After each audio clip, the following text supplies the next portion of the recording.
Hi again, welcome back to the Scandinavian History Podcast with me, Michael Schenkman. Last time, and that was a long time ago, we saw how Christian III of Denmark introduced Lutheranism to his new kingdom more or less as soon as he'd taken over. In Denmark proper, the process was fairly undramatic if you don't count the arrest of the Catholic bishops. In Norway and Iceland, on the other hand, the locals were less enthusiastic about the new religious ideas that one Icelandic bishop called the German heresy, and they tried to resist the Reformation. Their resistance was futile though, and in the end King Christian III both managed to push through his religious reforms and strengthen his own position in all three realms, Denmark, Norway and Iceland. The crown dramatically increased its land ownership, and therefore by extension its wealth and power, and Norway and Iceland were tied closer to Denmark with less political and economic autonomy. This time, we'll have a look at Sweden again. Back in 1523, Gustav Vasa had been elected King of Sweden, thus putting an end to the Kalmar Union. So far, we've focused on the consequences from a Danish perspective, but now it's high time to find out what Gustav did at home once he was king.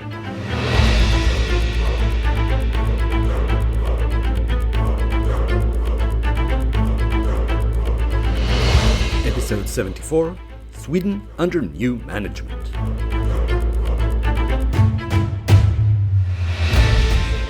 When Gustav Eriksson Vasa was elected king back in episode 71, he swore a solemn oath to protect the Catholic Church in Sweden, holding relics in his hands and referencing the Virgin Mary and Saint Eric, the national saint of Sweden, whom we talked about back in episode 41.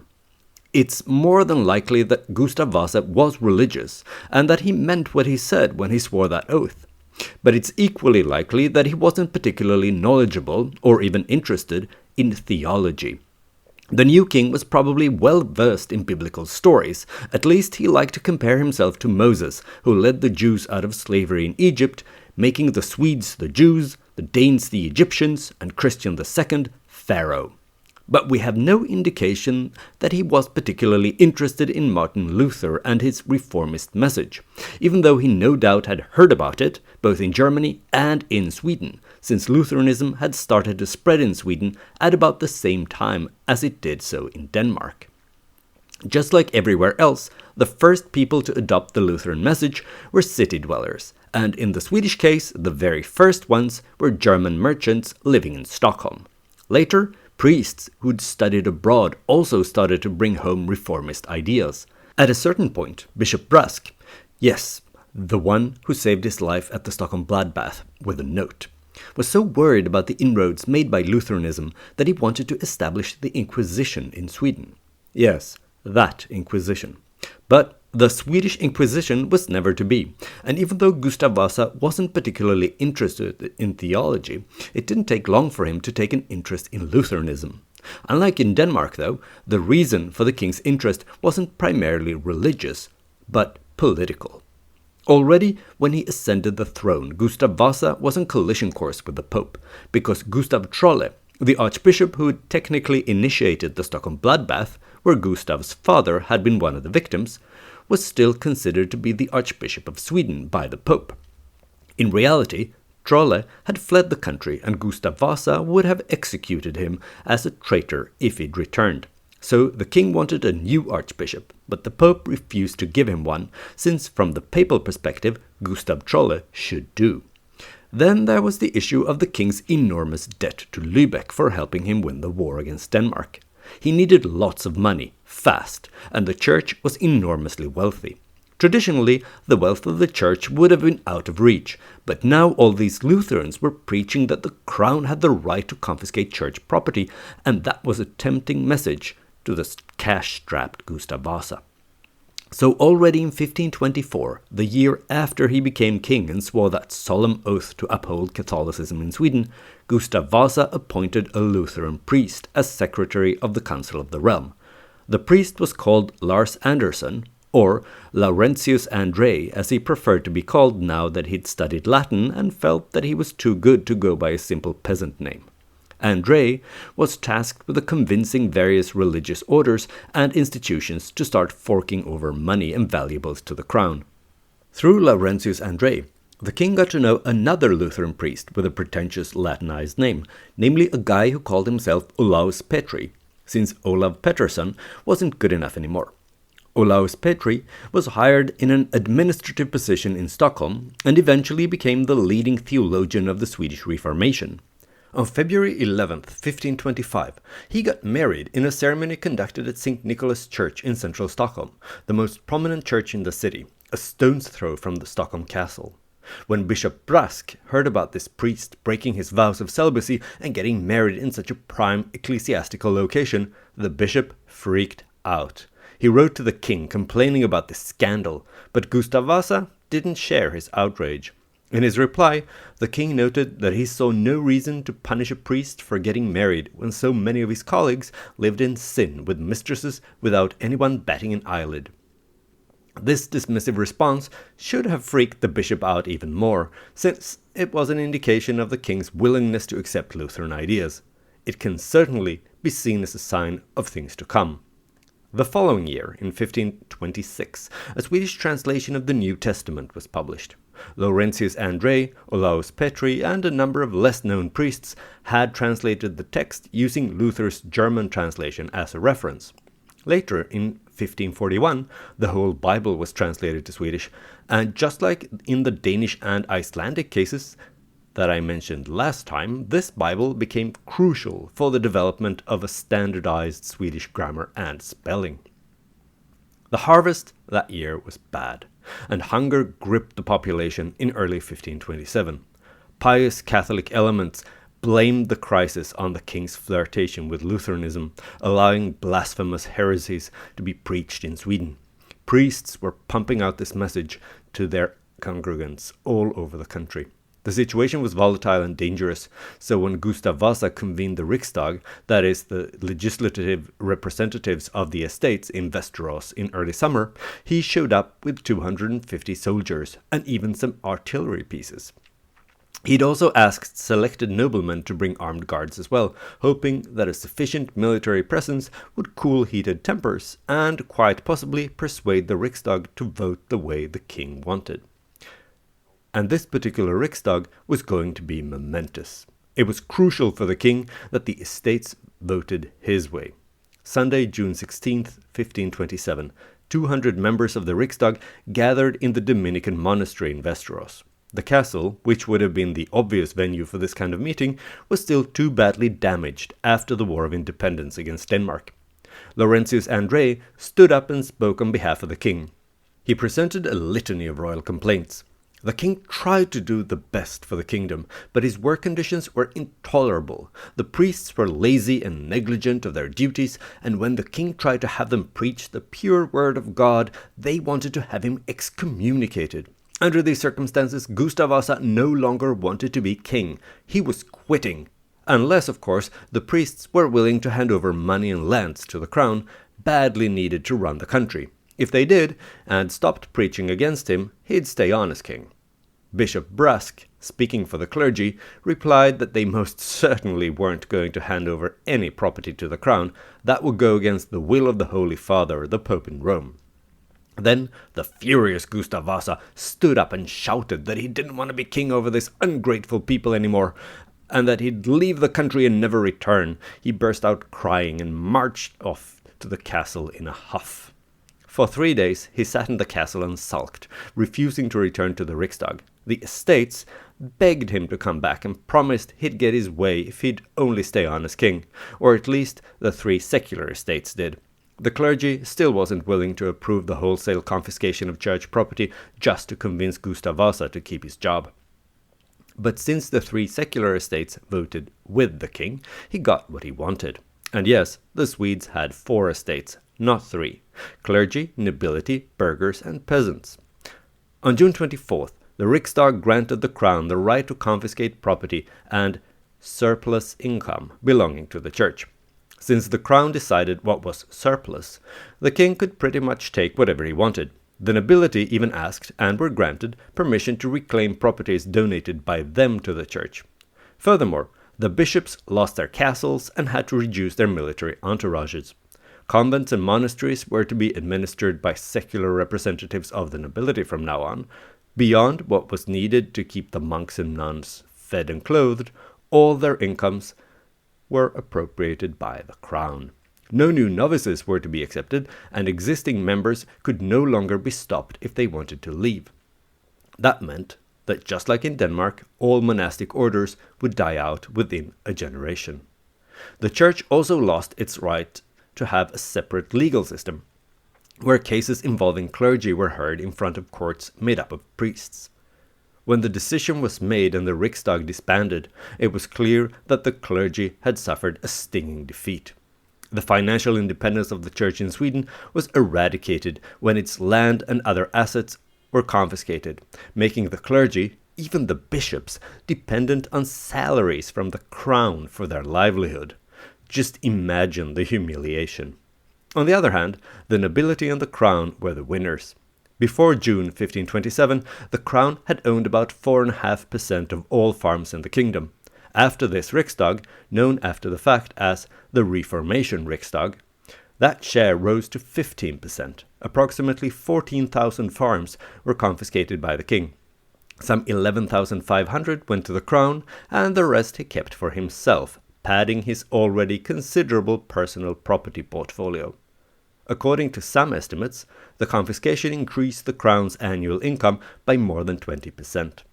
Since the nobility was allowed to reclaim donated property, the various noble families of Sweden took the opportunity to take back some 2,000 farms donated by their relatives to various religious institutions. But even though the church lost its financial and legal independence, nothing definitive was said at the Riksdag in Västerås about theology, beyond a vague demand that priests should teach the pure word of God. The peasants also had asked that old customs be respected and that Holy Mass wouldn't be altered. The king didn't mind, indicating once again that his interests in the Reformation wasn't primarily theological. As far as Gustav Vasa was concerned, Sweden was still a Catholic country, and if the church would just be willing to accept that the crown now called the shots, it would stay Catholic. But the Pope wasn't in the mood to accept any such thing.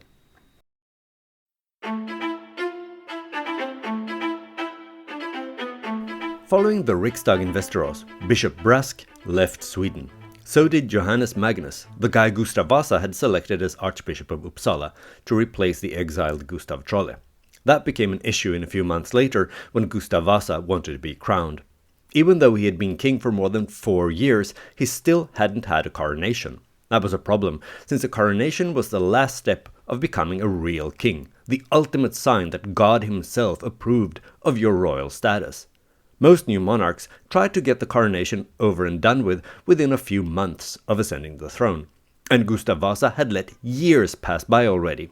This made him vulnerable from a political perspective, and doubly so since he didn't belong to a long line of kings, but was a parvenu in the royal stage, since his family was merely a nobleman, and not of royal stock. To bolster his legitimacy and to secure his place as the legitimate king of Sweden, Gustav Vasa needed a coronation.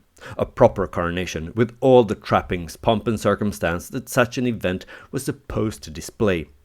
But there was a problem. A real coronation needed 3 bishops, led by an archbishop. And after the Reformation Riksdag, Sweden had very few bishops left, and no archbishop. Gustav Vasa wrote to the Pope and asked to have a new archbishop appointed, but the Pope flatly refused, pointing out that the Archdiocese of Uppsala already had not 1 but 2 living archbishops. If the king wanted an archbishop so badly, he could use one of those. Rome would not supply him with another one. Surprising absolutely no one, Gustav Vasa reacted to this refusal by blowing a fuse. He had 3 other, more junior bishops crown him in January 1528. The ceremony, paid for by money confiscated from the church, solved the immediate issue of legitimacy, but the relations with Rome were worse than ever. Gustav Vasa became increasingly tempted by the idea to break with the Catholic Church completely and establish a new Lutheran church under the control of the crown. The dilemma of legitimacy for Gustav Vasa's new dynasty and the church's unwillingness to help him will resurface again, not least in connection to his marriage that we'll discuss in a later episode. There's little doubt that the papal refusal to help confer legitimacy on the new Swedish king pushed Gustav Vasa and Sweden into the arms of the Lutheran reformers. And they were more than willing to embrace him. A first step in that direction was taken already in 1529 at the Synod in Örebro. Only clerics were invited to the meeting, where Laurentius André ran the show on the king's behalf. It was decided that the priests needed both to preach and to study the Bible more. The number of feast days was to be reduced, but the reduction should not include any days connected to God, the Virgin Mary, or the patron saints of local churches.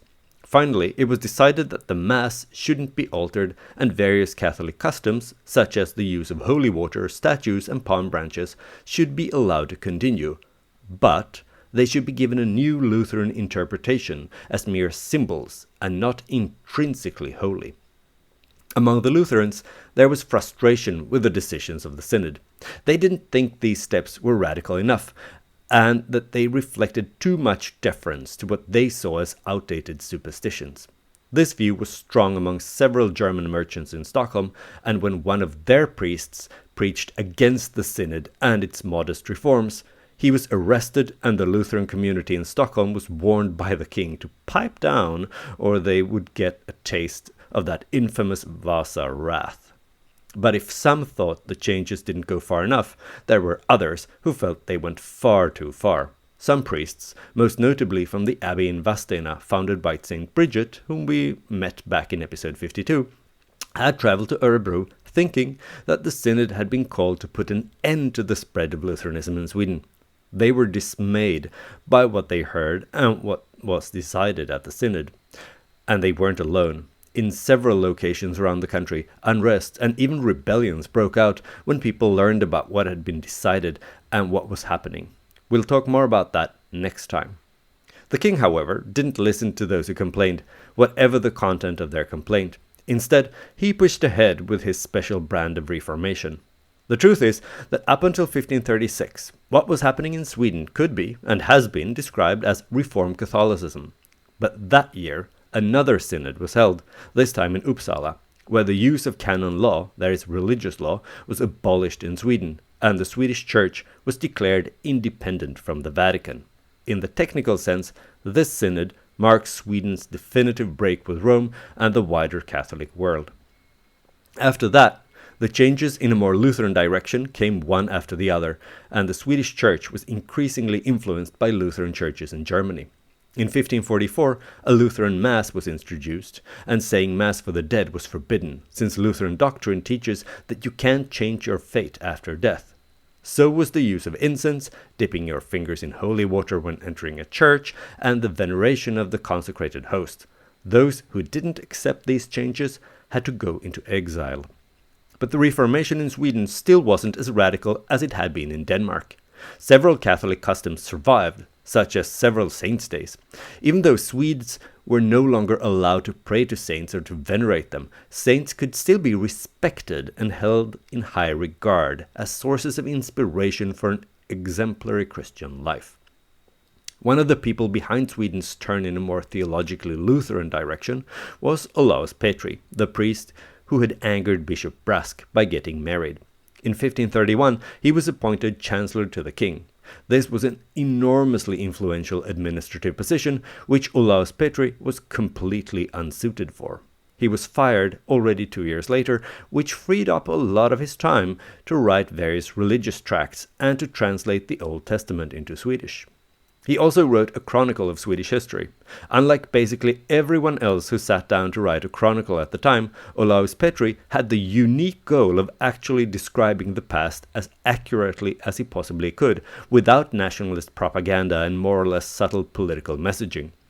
He brushed aside the traditional description of Swedish ancient history completely, pointing out that there wasn't the smallest shred of evidence that the Goths who sacked Rome had originated in Sweden, and that this made Sweden the most ancient and glorious kingdom in Europe, and therefore the world.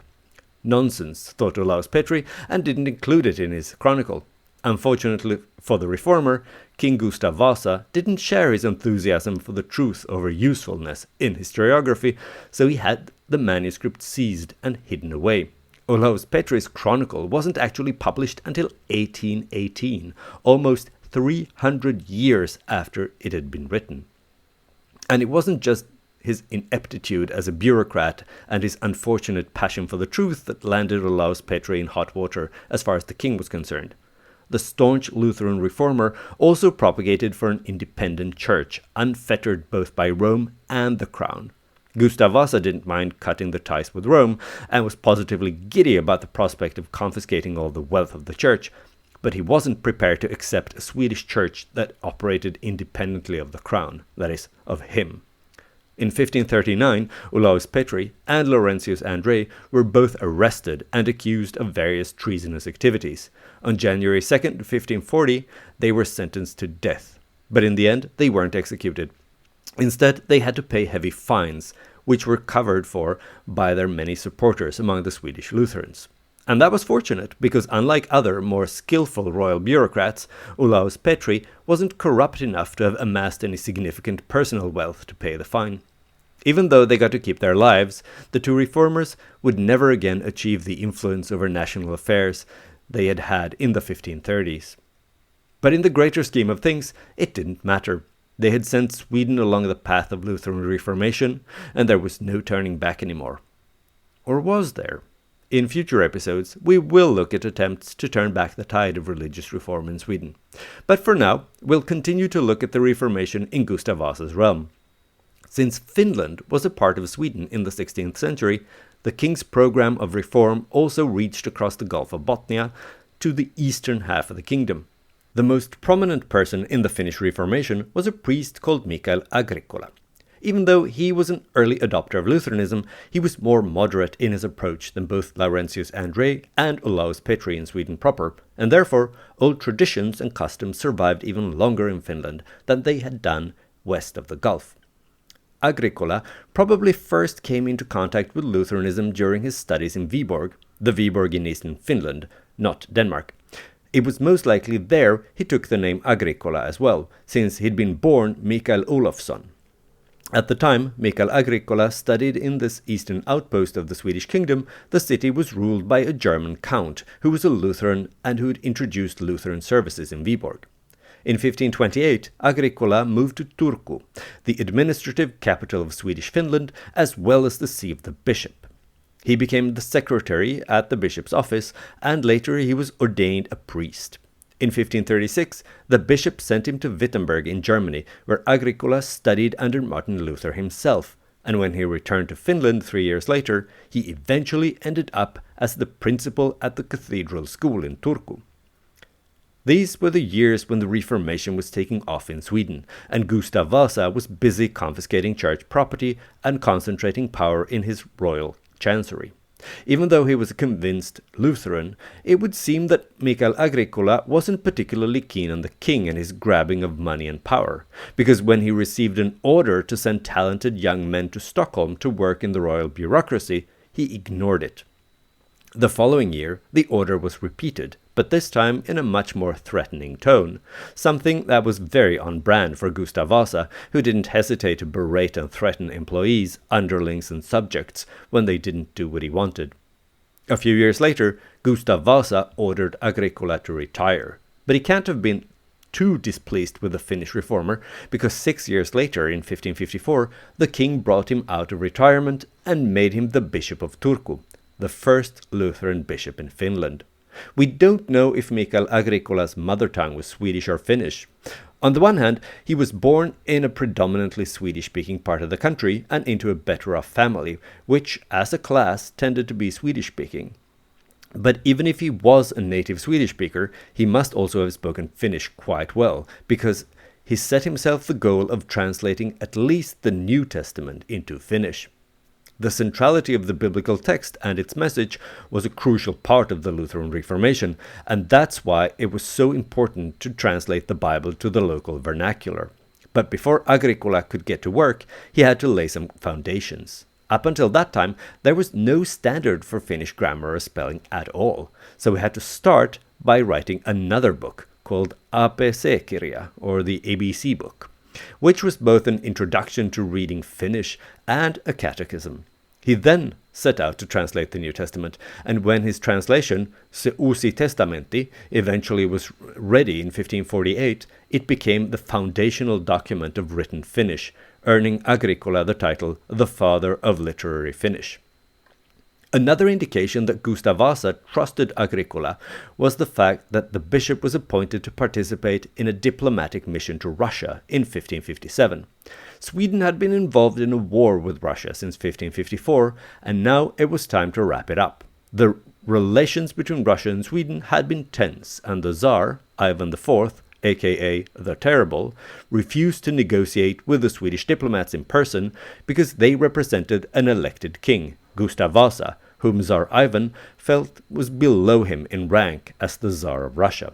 Instead, the Swedish diplomats had to negotiate with the governor of Novgorod, and that's why the eventual agreement is called the Treaty of Novgorod.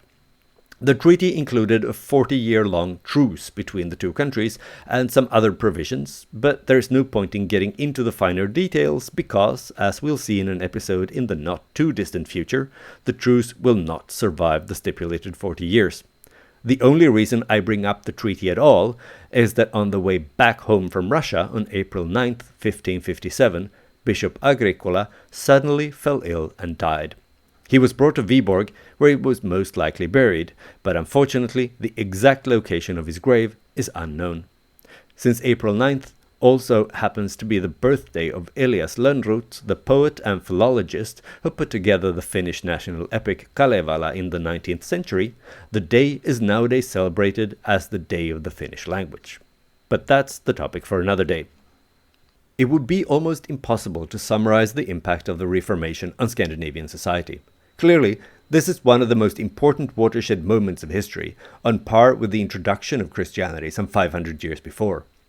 Beyond the religious changes, the Reformation also had obvious political effects, where the crown and the nobility gained power and wealth at the expense of the church. But there were other changes as well, impacting society and culture for generations to come. The Catholic Church had been the main source for education and healthcare, and when the monasteries started to close down in the 1530s, the schools and hospitals that they had run also closed. In the short term, this had serious effects on education and health. Now, even the admittedly rudimentary schooling and healthcare that had been available vanished. But there were also positive cultural effects in the long term. Literacy levels would eventually rise to almost 100%, since the new Lutheran approach to religious instruction demanded that everyone could read, and the priest checked. Eventually, it would become a condition for being declared an adult from the legal perspective that you could read and understand Lutheran Christianity.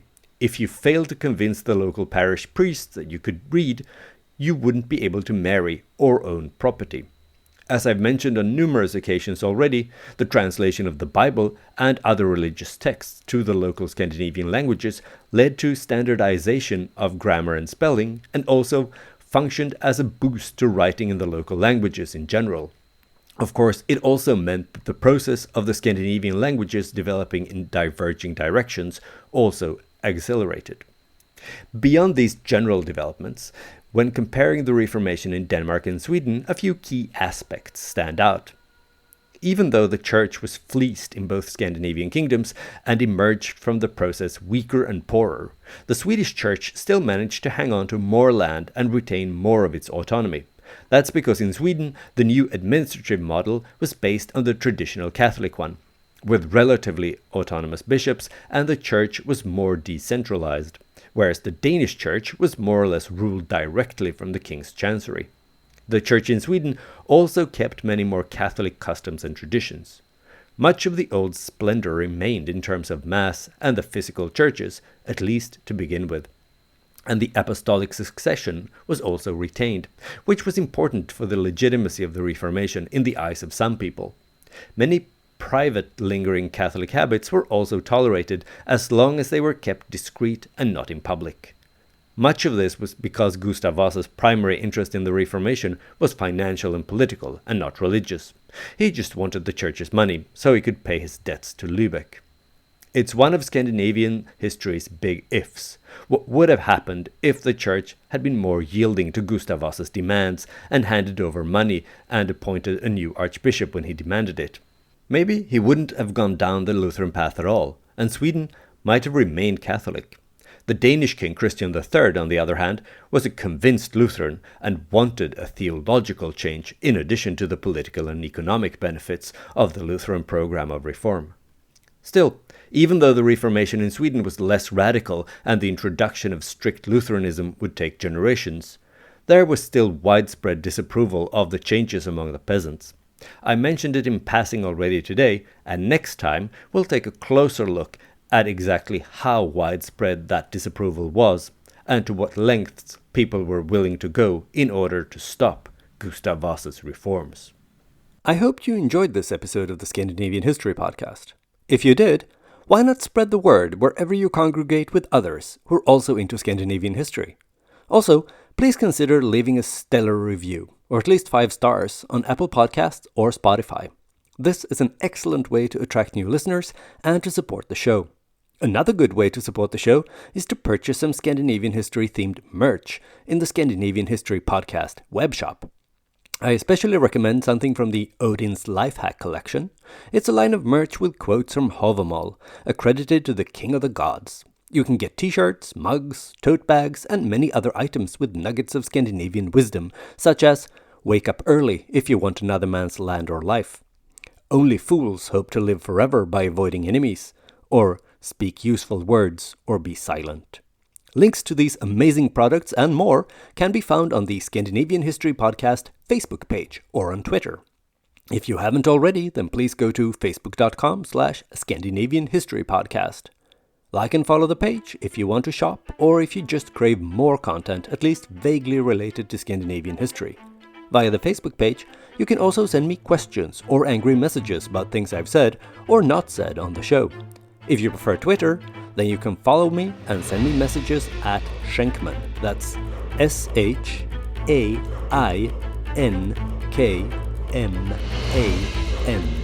I look forward to hearing from you.